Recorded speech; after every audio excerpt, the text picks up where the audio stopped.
बढ़ती हुई तशवीश के दरमियान मरकजी हुकूमत ने इतवार के रोज खतरे वाले जुमरे के ममालिक से आने वाले या उन ममालिक के जरिए हिंदुस्तान पहुंचने वाले मुसाफिरों के लिए RT-PCR टेस्ट को लाजमी करार दिया है। इसके अलावा नए हुक्म के बाद मुसाफिर को सैंपल टेस्ट के नताइज आने तक एयरपोर्ट से बाहर जाने की इजाजत नहीं होगी।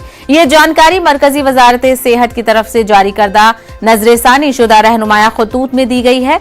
वजारत सेहत के मुताबिक खतरे के जुमरे के ममालिक के अलावा दीगर ममालिक से आने वाले लोगों को हवाई अड्डे से बाहर जाने की इजाजत होगी, लेकिन 14 दिन के लिए इन मुसाफिरों को अपनी सेहत की निगरानी करनी होगी।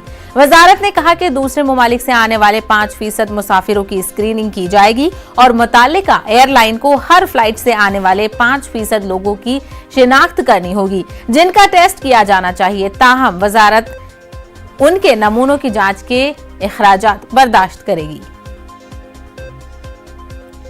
मजीद बातचीत करेंगे, हमारे नुमाइंदा प्रीति श्रीवास्तव इस वक्त हमारे साथ जुड़ गए हैं। प्रीति श्रीवास्तव, फिर से वही गाइडलाइंस को दोहराने की जरूरत है, हालांकि हमें भी मोहतात रहना होगा इसमें।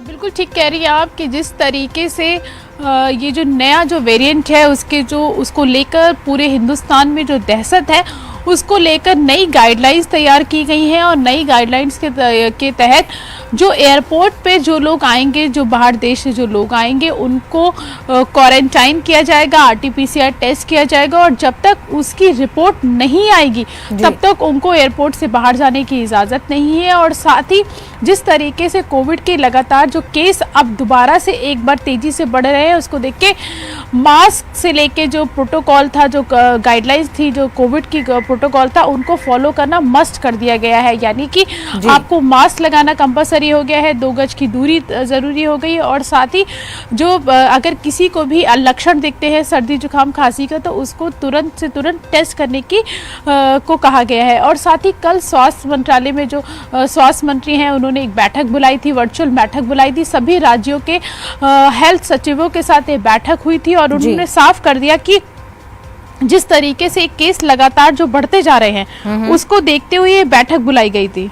प्रीति, ये भी बताइएगा किन किन दूसरे मुल्कों से आने वाले लोगों के लिए ये लाजमी होगा? क्या कुछ स्पेसिफिक मुल्कों की निशानदेही की गई है?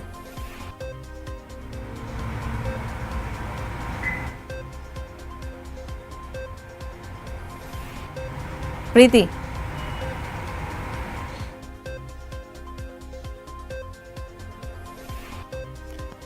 चलिए, तो लगता है प्रीति तक हमारी आवाज नहीं पहुंच पा रही है। आगे बढ़ेंगे। कोरोना वबा के दौरान भावी इमदाद और इंसार का जज्बा